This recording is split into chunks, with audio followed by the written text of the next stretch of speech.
Después de esta semana de descanso, estamos nuevamente con ustedes en Elementos de Juicio, el programa de la Universidad del Sinú Elías Bechara Zainum, Extensión Bogotá. El doctor Haroldo Quiroz Monsalvo es docente de la Universidad del Sinú y en su hoja de vida cuenta con más de 20 años de experiencia, destacando su gran recorrido en temas de infancia y familia, que lo llevaron a ser procurador delegado para la defensa de la infancia, la adolescencia y la familia. En nuestro programa de hoy les presentaremos el conversatorio que se realizó el pasado 12 de marzo en las instalaciones de la Universidad del Sinú Extensión Bogotá, en el marco de la presentación de su último libro, La enseñanza del derecho en serio, una nueva propuesta acerca de la pedagogía del derecho. En esta ocasión, acompañado del doctor José Gregorio Hernández Galindo, rector de nuestra institución, y de la doctora Laura Ospina Mejía, directora del programa de Derecho. El doctor Haroldo, hoy por hoy, desempeña aquí en la Universidad del Sinú, en Bogotá, la función de director del área de Derecho de Familia. Y si bien es cierto, esa es la disciplina a la cual se ha inclinado desde el comienzo y en la que ha desarrollado una labor extraordinaria durante muchos años, ha querido en esta ocasión presentarnos un libro diferente a aquellos otros que ha escrito sobre derecho de familia. En este caso, no nos presenta una obra sobre derecho de familia, sino que habla de la enseñanza del derecho, de todo el derecho, y titula En serio esa enseñanza del derecho. Es un elemento básico de su exposición, porque se trata de transmitir a quienes diariamente elaboramos en la tarea de formación de los abogados algunas ideas, algunos criterios fruto de su experiencia. Queremos comenzar o introducir esta charla con algunas alusiones. Hicimos una presentación del tema y titulábamos esa presentación como Urgencia e Imperio de resolver con prontitud los problemas que corresponden hoy a la enseñanza del derecho. Urgencia y necesidad de replantear la formación de nuestros abogados.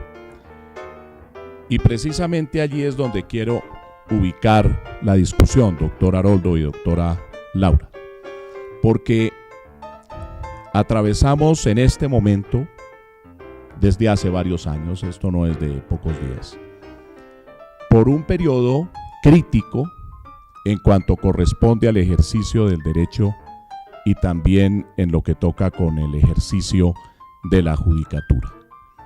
Nuestra profesión, la profesión de abogado, hoy por hoy es objeto de crítica. La actividad de los abogados en ejercicio ha sido puesta en tela de juicio desde hace algunos años, y también en el campo de la judicatura pasa algo similar.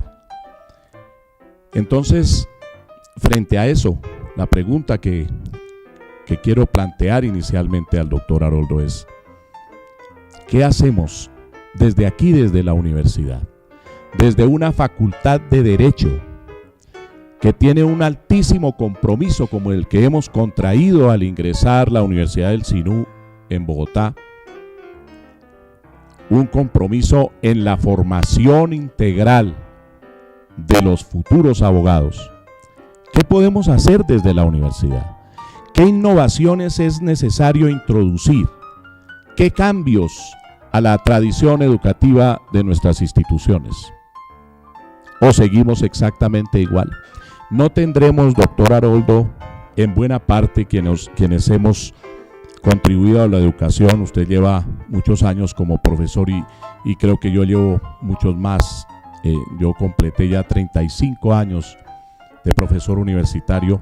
Quizá tenemos alguna parte de la culpa de lo que pasa hoy en el desarrollo de la función del abogado no hemos formado suficientemente bien a nuestros estudiantes y qué podemos hacer hacia el futuro, porque se trata de corregir aquellos errores que se han venido presentando en la educación y de proponer hacia adelante fórmulas, pero que las podamos poner en práctica en realidad y que los estudiantes de hoy, que son los profesionales del futuro, vengan, y lo digo con toda franqueza, a salvar, a reivindicar esta profesión que nos es tan cara, la profesión de abogado. Doctor Haroldo, ahí está la pregunta para que usted comience diciéndonos algo de eso que denomina la enseñanza del derecho en serio.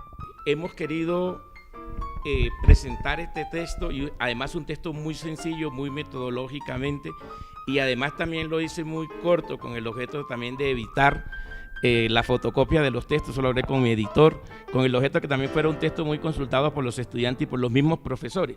Pero lo que está aquí es la experiencia de 25 años como profesor. Yo me formé en la cátedra magistral, todos mis profesores fueron de cátedra magistral, y lo que observé durante todo ese tiempo es que cuando uno ya se enfrenta a la vida cotidiana, sí, eso que le enseñaron a uno de memoria, los artículos, muchas veces no es lo que uno espera y que la gente espera, o que la gente le pregunta a uno, porque la gente va y le consulta a uno: yo me quiero divorciar, pero nunca va y le pregunta a uno qué es el divorcio, ¿sí? O van y le dicen: yo tengo esta casa y tengo que entregarla porque no he pagado el arriendo, pero nunca le preguntan a uno: dígame qué es el contrato de arrendamiento. ¿Cuáles son sus elementos? Claro, o le presentan a uno la letra de cambio y nunca le dicen a uno: dígame qué es una letra de cambio. Entonces, lo que queremos a partir del texto es hacer un proceso de transición entre esa cátedra magistral y el nuevo proceso de enseñar el derecho por caso. ¿Por qué?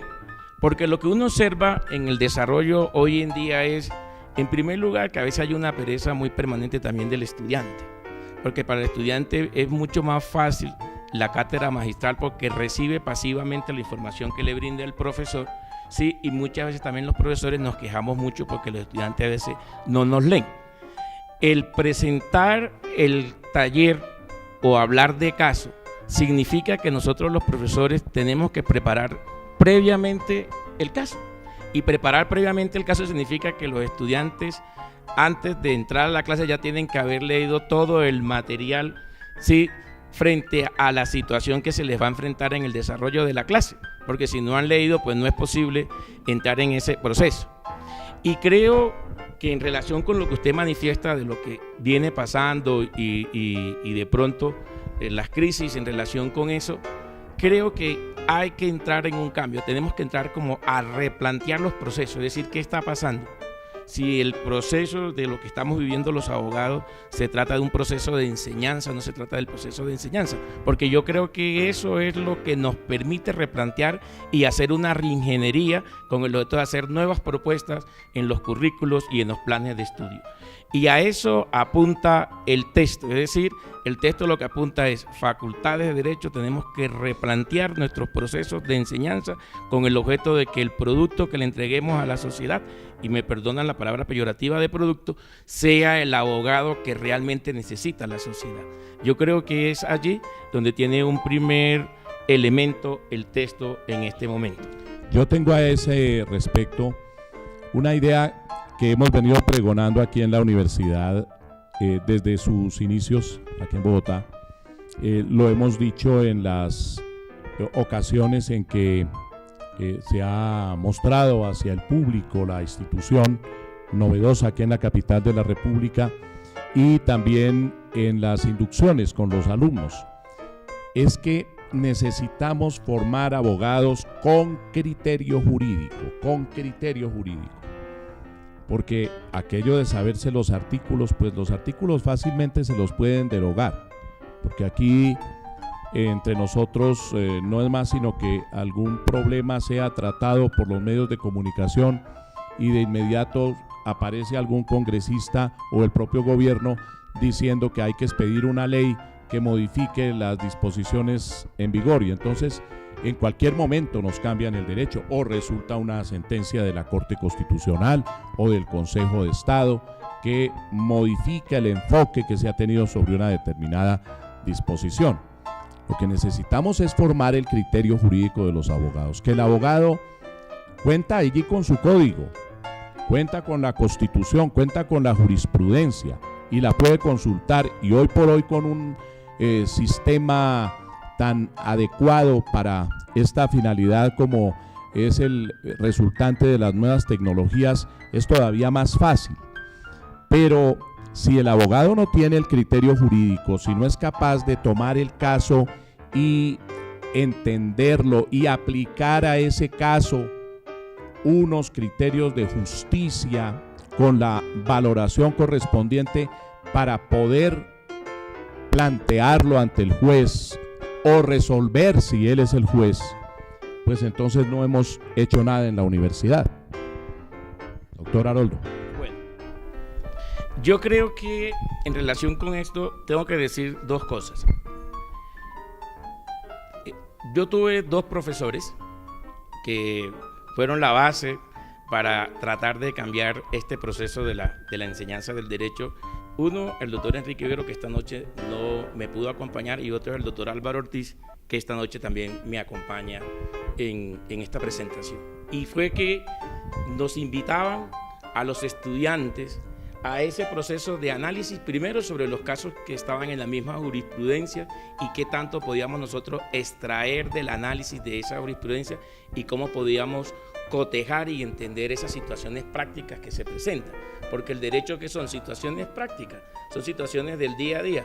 El derecho nos regula a nosotros desde que nacemos hasta que morimos. Eso está en uno de los textos, inclusive del maestro Valencia Sea. Y es cierto, yo inclusive, para lo que usted me está preguntando, cuando arrancamos en el primer semestre con la enseñanza de Civil General y Persona, trato de ubicar al estudiante. Usted está aquí, lo que viene a estudiar es lo que todos los días usted hace. ¿Y qué es lo que hace? Primero, que usted es una persona natural.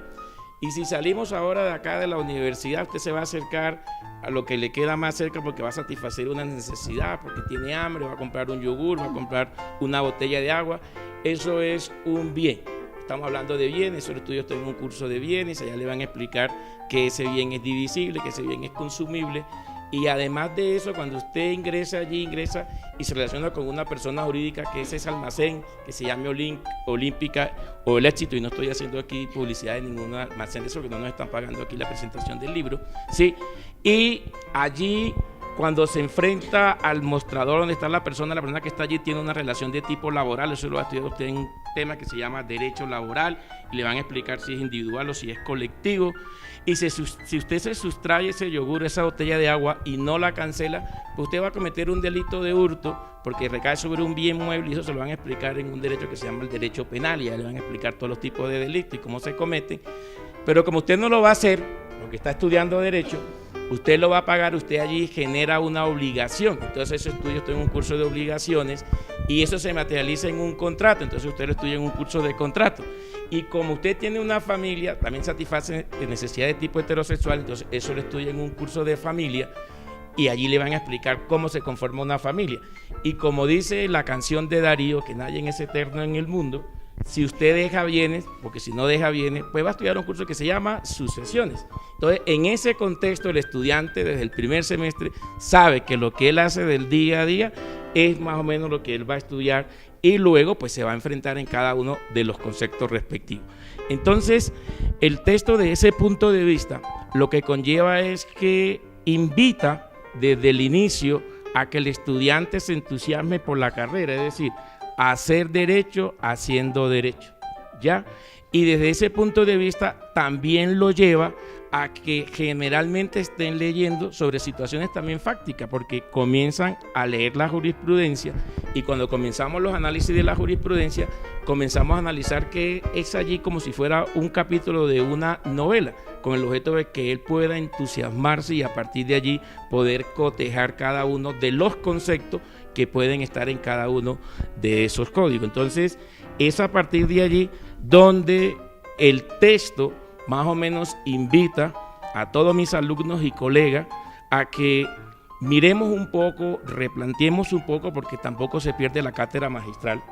No se está perdiendo la cátedra magistral, por el contrario, lo que hace el texto es como si fuera una moneda. Esta es la cátedra magistral, a uno se le enseñan y posteriormente le enseñan a uno la parte práctica, que es la que uno ve al final en el consultorio jurídico. Aquí lo que estamos diciendo es, vamos a partir de esta parte práctica para luego ir más o menos enseñando la parte teórica, y a partir de la parte teórica ellos puedan ir construyendo sus conceptos que muchas veces ya están redefinidos por la misma jurisprudencia, por la misma doctrina y por supuesto por los desarrollos normativos. A continuación, un corte de comerciales. Ya volvemos con más elementos de juicio.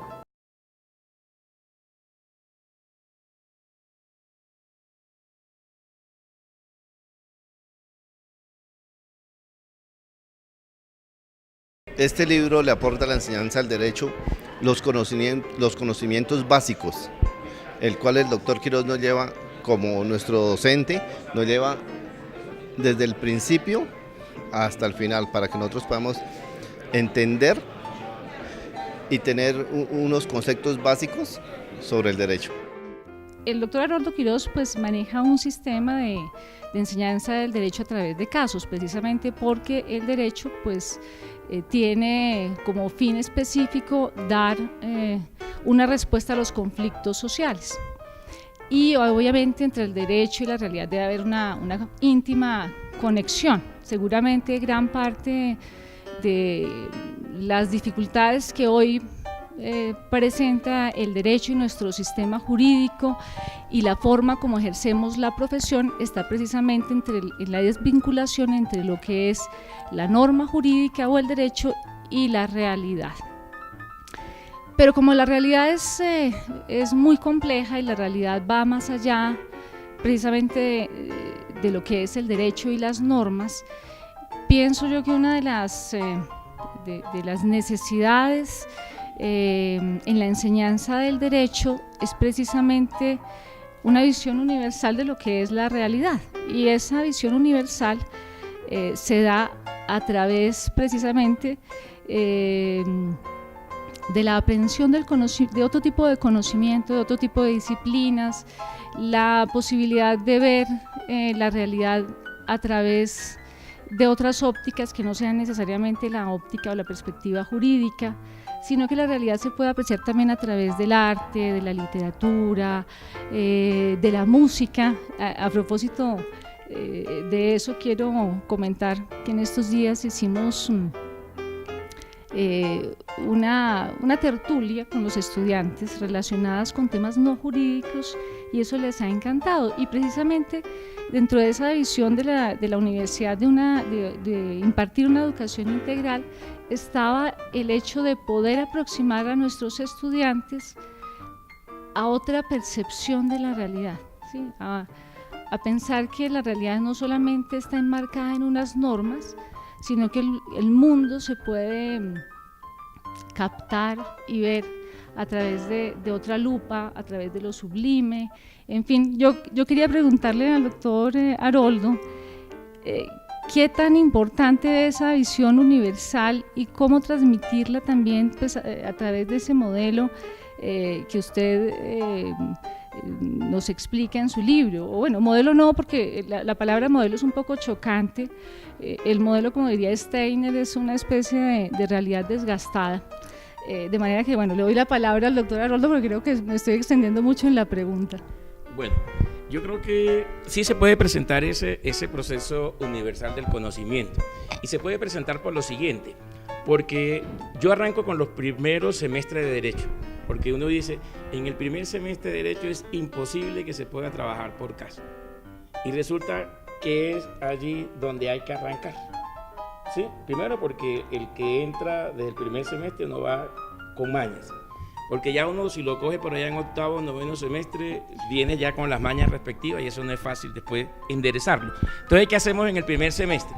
Pues se preparan los casos, y el caso tiene un contenido muy universal, porque el contenido universal va imbuido de la sociología, va imbuido de la filosofía, va imbuido de todas otras ciencias, inclusive de las mismas ciencias humanas. Entonces, en ese proceso, lo que hacemos es que presentamos y desarrollamos un caso. Hay un caso muy interesante que arrancamos a veces en el primer en el primer semestre, y es con el tema del cambio de un nombre. ¿Listo? Porque hay una persona que es varón y entonces el desarrollo de su vida se quiere convertir en mujer y entonces va y se hace su cirugía de mujer y por supuesto se cambia de nombre y se cambia del estado civil. Entonces, en ese orden de ideas, posteriormente tiene un gran arrepentimiento esa persona y entonces quiere volver nuevamente a ser hombre. Listo. Entonces, claro, cuando él y esa es la cotidianidad, le digo yo a los estudiantes, entonces él quiere ahora ir ante el notario y el notario pues se niega a hacer el cambio de nombre porque el cambio de nombre es por una sola vez. Entonces, presenta unas tutelas, las tutelas son negadas y le digo yo al estudiante, a partir de allí, ¿qué encontramos? Dos aspectos muy fundamentales. La primera, una norma que muy claramente dice no es posible cambiarse el nombre, y la segunda, una jurisprudencia que permite que por el libre desarrollo de la personalidad excepcionalmente se lo puede cambiar.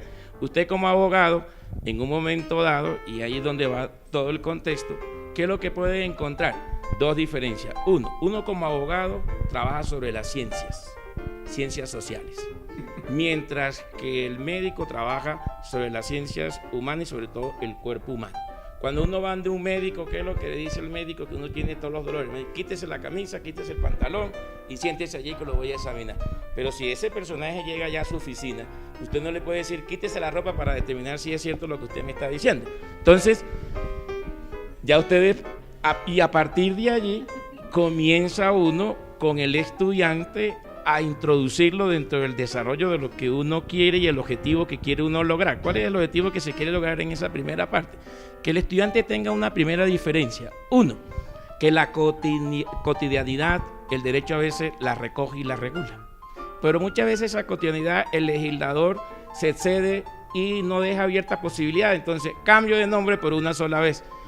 Entonces le digo, ahora tienen ustedes otra fuente, que es la fuente de la jurisprudencia en este contexto, el de la Corte Constitucional, que le permite más o menos este proceso de cambio, y allí ya el contexto normativo pasa al contexto jurisprudencial. Entonces ya usted puede confrontar que nos encontramos en dos fuentes, una en la fuente normativa y otra en la fuente jurisprudencial. Y a su vez vamos explicando los contextos. Entonces, ¿qué estoy explicando yo? Entonces le estoy explicando teoría del derecho dogmático.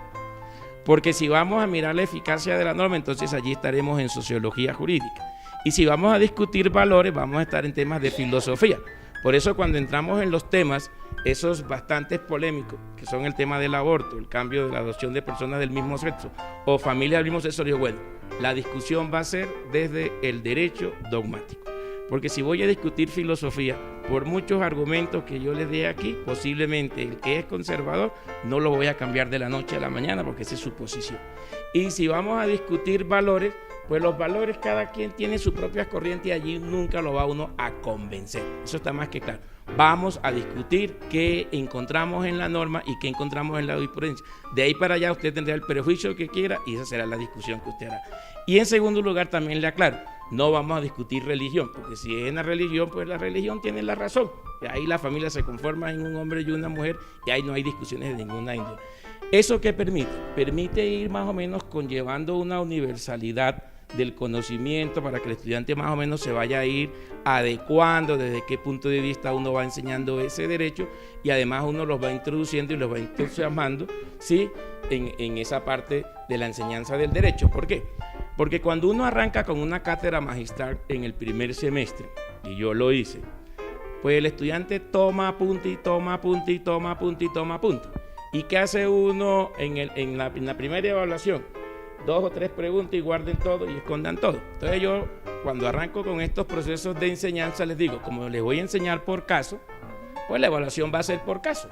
Como va a ser por caso, inclusive pueden traer los libros, pueden traer sus apuntes, todo lo que hemos visto en clase y además pueden venir acompañados de un abogado si ustedes quieren. Y resulta, ¿pueden traer el celular o no? Nada, saquen todo. Y me pasó esto, doctor José Gregorio, en una universidad que dictó clase. Iba a hacer el examen de familia. Como yo había dicho desde el primer día que podían ir con un abogado, pues una niña me cogió la caña. Se apareció, claro, con el abogado. Entonces íbamos a arrancar el examen, entonces me dijo, oiga doctor, yo quiero saber si lo que usted nos dijo el primer día, que podía venir con un abogado, es cierto. Por supuesto, yo no podía retractarme a lo que había manifestado, entonces me tocó chuparme el clavo y decirle, pues sí, si está el abogado, pues que entre con su abogado. Y ya ha entrado con su abogado. Entonces yo dije, listo, llegué a mi casa y dije, voy a mirar este primer examen. Cuando yo lo comencé a evaluar, porque yo hago que a la clase siguiente, entre todos, evaluemos el examen para que no tengamos problemas. Entonces, vamos a evaluar el examen. Y voy a mirar el examen, voy a ver si este abogado verdaderamente sacó el examen. Listo, yo miré el examen. Cuando ya yo iba por la mitad, y listo, se rajó el abogado y se rajó el estudiante. Cuando hicimos el proceso evaluativo en la clase siguiente, pues comenzamos con la metodología que está aquí, porque la metodología que plantea aquí el caso es que se arman los hechos, luego se arma el problema jurídico, luego más o menos la etapa probatoria, los procedimientos a seguir, los fundamentos de derecho. Entonces ellos van diciendo, aquí me equivoqué, y yo coloque que ahí se equivocó para que él pueda sacar su evaluación. Pues claro, cuando la estudiante ya llegó a los fundamentos de derecho, no, doctor, ahí nos equivocamos. ¿Cómo así que se equivocamos si usted entró con un abogado? Entonces yo le dije, la próxima vez yo le recomiendo el abogado porque ese abogado tiene que devolverle los honorarios. Hoy en día pues me agradece muchísimo esa anécdota. Pero de todas maneras, lo exigente de esto es armar ese caso, porque hay que llevar una respuesta que más o menos lo lleve a uno, porque si hay diferentes tipos de respuestas, le cuento que eso se convierte en una clase, en una torre de Babel, y eso no entiende ni siquiera el profesor lo que hizo del caso. Entonces, en ese orden de ideas, es allí donde nosotros invitamos a ese proceso de pronto del conocimiento universal. Y además, porque los casos muchas veces también se preparan con novelas, no solamente es de la jurisprudencia. Hemos tomado muchas veces la novela de García Márquez, ahora día trabajamos la novela que se llama La Crónica de una muerte anunciada. Entonces la trabajamos en un tema de familia y en un tema del matrimonio. Y allí en esa novela, Bernardo, que se casa con esta señora Vicario, la señora Vicario pues no resulta virgen y entonces él la devuelve.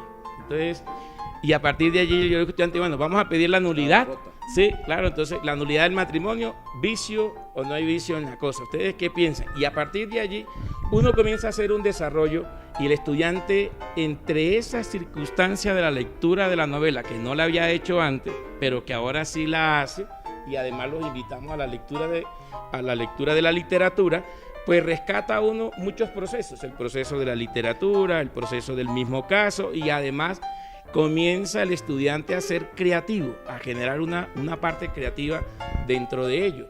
Y eso permite que el estudiante tenga la posibilidad de que cuando se enfrente más adelante, cuando termine su profesión, frente a un caso difícil, pueda ese estudiante tener la capacidad de análisis y enfrentarse a ello. Porque usted dijo algo cierto, uno arranca estudiando, listo, muchos estudiantes terminan ahora y cuando terminen el código que va a regir es un código general del proceso y les han enseñado el procedimiento del código de procedimiento civil. Entonces, ¿tengo yo que volver a repetir la carrera porque ya resulta que me drogaron los conocimientos? No, yo creo que cuando yo tengo una base suficiente me puedo enfrentar a cualquier código que esté al frente. Y además, ¿qué presenta el libro? El libro evalúa por competencias. ¿Qué quiere decir competencias? Hoy en día, los exámenes del saber, que desarrolla el IFES, son exámenes de competencia.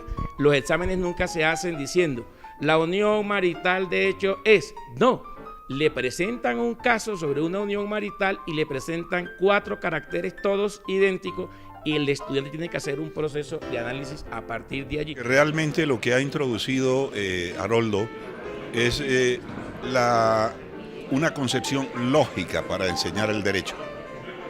Lamentablemente en nuestras facultades el derecho se ha enseñado primordialmente como un ejercicio de memorización sin que haya un contexto o un modelo lógico detrás del desarrollo tanto de la enseñanza como de la aplicación del derecho a la realidad.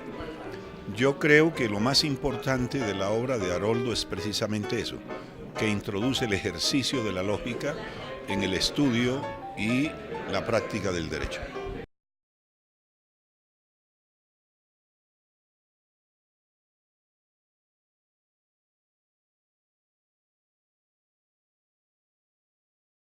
Hablaba usted hace un momento de la jurisprudencia como fuente, hoy por hoy, del derecho. y en el libro hace referencia a la estructura de la sentencia, a la ratio decidendi y al obiter dicta. Sería muy bueno, especialmente para nuestros estudiantes, que nos explicara un poco acerca de ese tema que resulta ser trascendental, porque lo que uno encuentra muchas veces es que al estudiante se le dificulta la lectura de la sentencia, quizá la lee la sentencia desde el primer renglón hasta el último, pero tal vez no extracta, no saca de la sentencia aquello que se necesita, la esencia misma del fallo, hacia dónde va, cuál es su contenido primordial. Entonces, hablemos un poco de obiter dicta, de ratio decidendi y de lectura de sentencias. Bueno, el análisis de jurisprudencia, yo lo aprendí con el maestro Álvaro Ortiz cuando fue mi profesor en la Universidad Nacional, porque él tiene un texto que escribió en la revista de la Universidad Nacional sobre el análisis jurisprudencial. Lo que hice fue complementarlo con todos los nuevos desarrollos que hay hoy en día. ¿Qué le digo yo al estudiante cuando le dejo la jurisprudencia? Usted va a leer la jurisprudencia. Lo más seguro es que usted comience a cabecearse porque le da sueño, porque no la va a entender. Y eso es cierto, cuando uno no entiende un texto, pues termina cabeceando. Entonces yo le digo al estudiante, si usted le da sueño, haga lo siguiente, póngase a dormir. Y después que duerma, cuando se levante 1 hora o 2 horas, pues se baña y ahora sí comienza a leer, porque usted va a hacer el intento de que voy a leer durante estas 2 horas para demostrarle al profesor Quiroz que leí, y comienza a cabecearse. Entonces, ni lee ni duerme.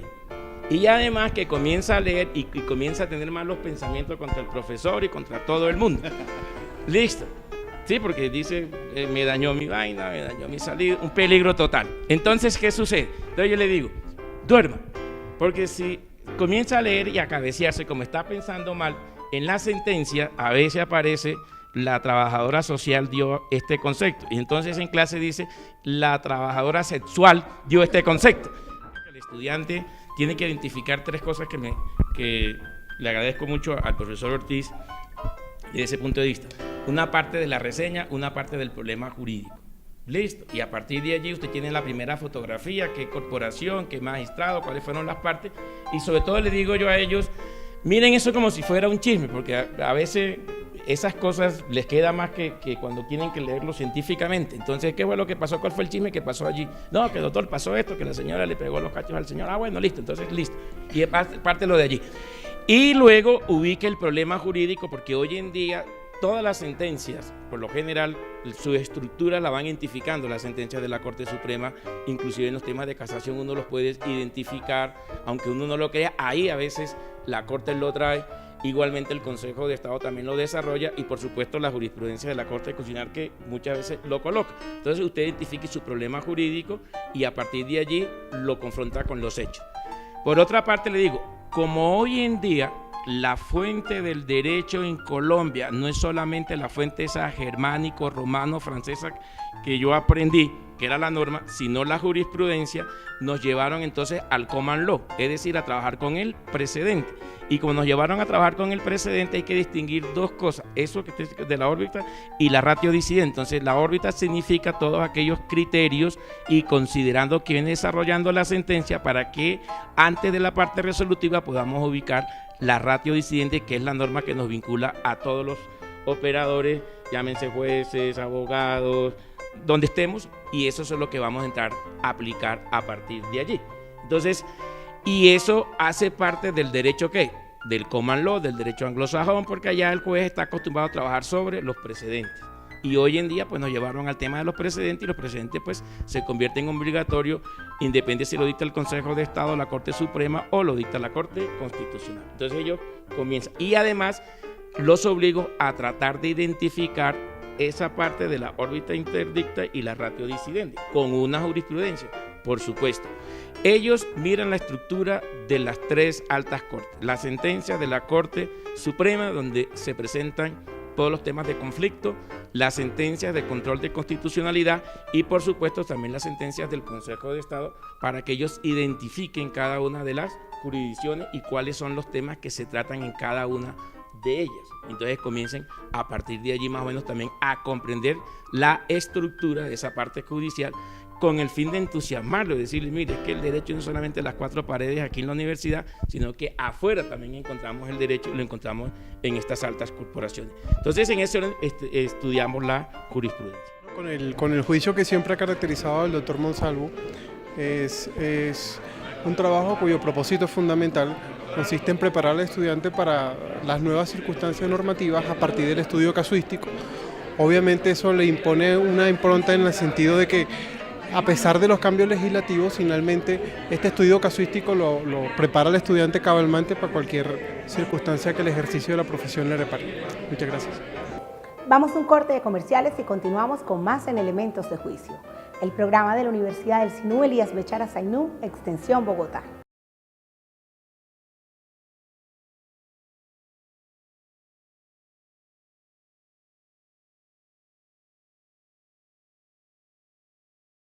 Yo creo que en los últimos años se ha dificultado especialmente la enseñanza del derecho, precisamente a propósito de lo que acaba de plantear el doctor Haroldo. Es decir, ha habido en nuestro sistema jurídico una variación en las fuentes. Nosotros venimos pues de una cultura jurídica vinculada al derecho escrito, al derecho romano-germánico, pero en los últimos años, y sobre todo muy impulsada esa visión por la Corte Constitucional y luego ya seguida por otros tribunales, incluso ya normativizada incluso en el Código Administrativo y de lo contencioso administrativo, la fuerza o el peso que ha adquirido la jurisprudencia en estos últimos años. Esa variación, ese cambio, que no ha sido además señalado expresamente en la Constitución, sino que ha sido más bien como el producto de una evolución jurisprudencial, pues genera obviamente unos choques y unos debates bien interesantes sobre las fuentes del derecho.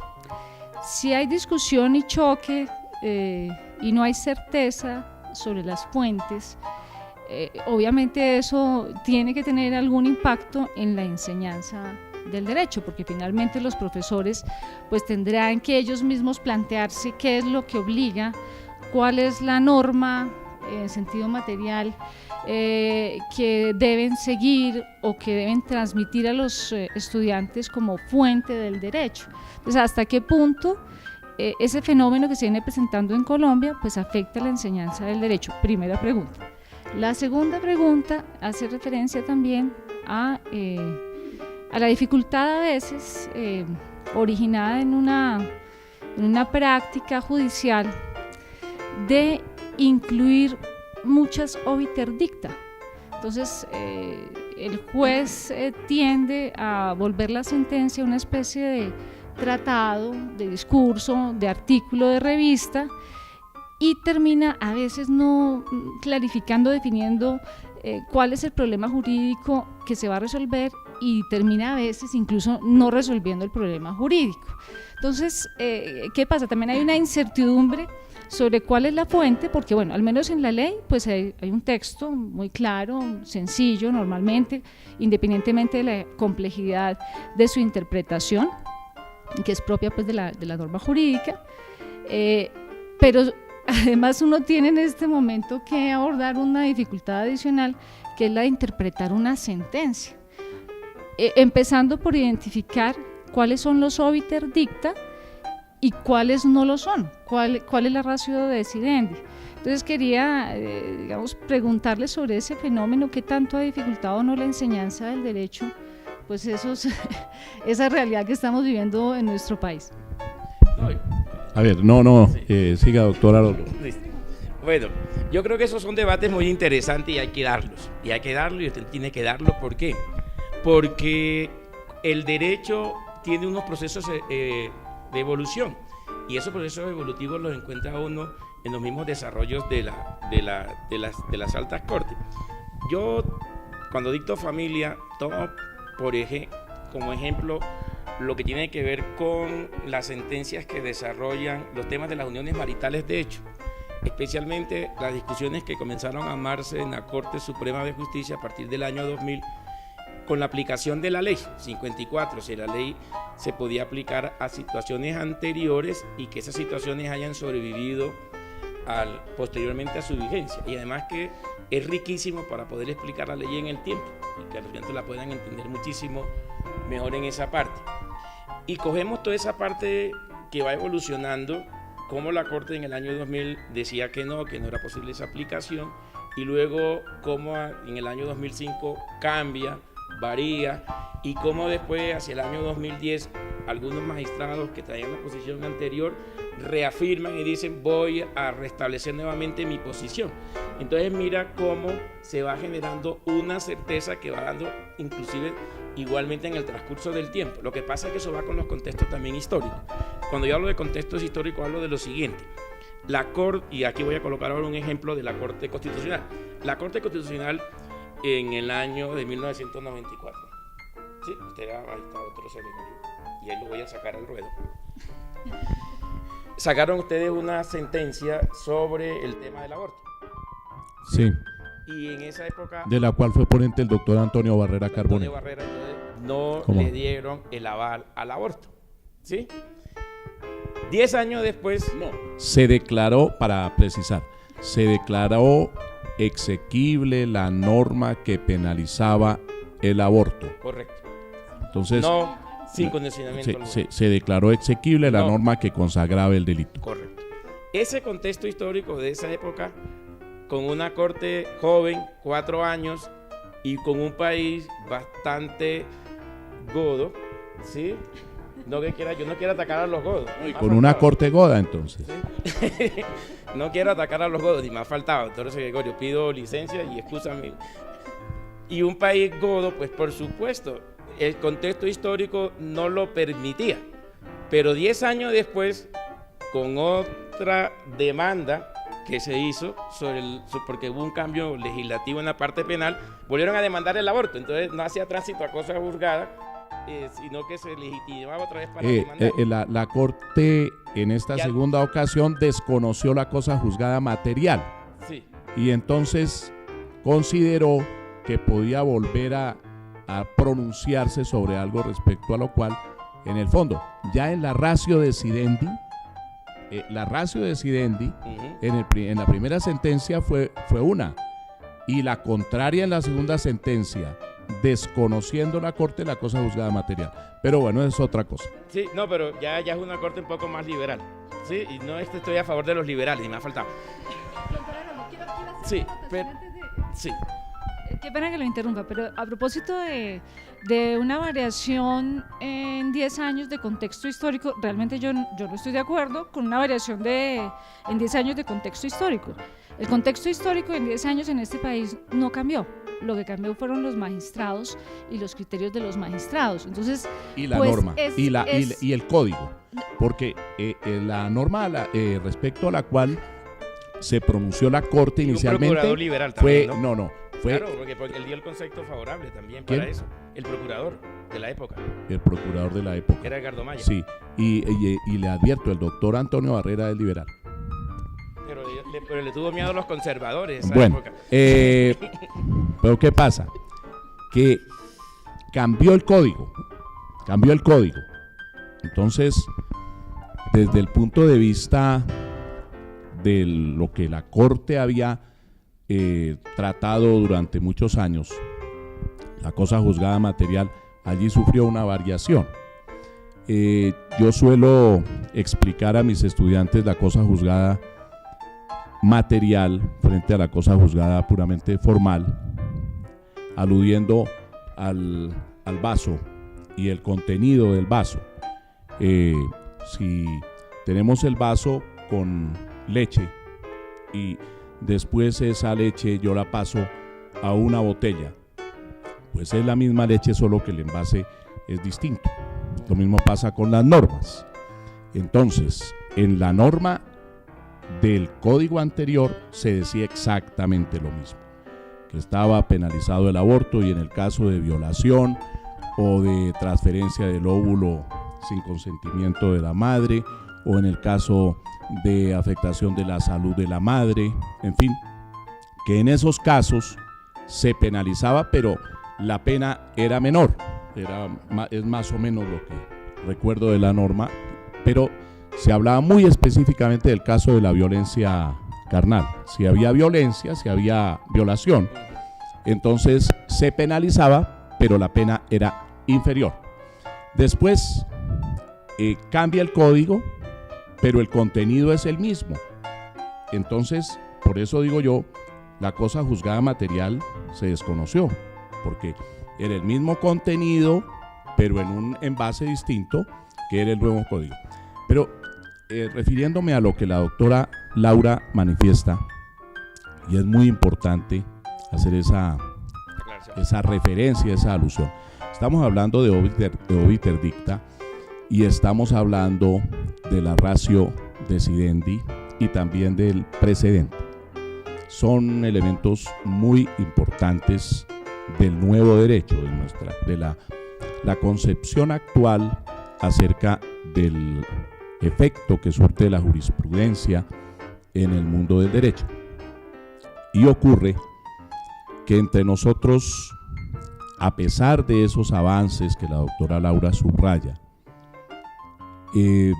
no hemos logrado que el precedente se acepte de una manera integral. Hay unos jueces que fallan de acuerdo con el precedente, respetando el precedente, unas cortes, inclusive la Corte Constitucional, que a veces falla respetando el precedente y en otras ocasiones falla sin respetar el precedente. También está el cambio de jurisprudencia. La jurisprudencia debe ser suficientemente estable, pero la jurisprudencia también debe poder ir cambiando a medida que se van modificando las situaciones en el interior de la sociedad. Es distinto a lo que veíamos ahora de desconocer algo que ya se había fallado en la parte resolutiva, cosa juzgada material. El cambio de la jurisprudencia sí es perfectamente posible, pero el cambio de jurisprudencia tiene que ser algo que también en serio comprometa a la respectiva corporación. ¿Qué hemos visto en materia de cambio de jurisprudencia en estos años?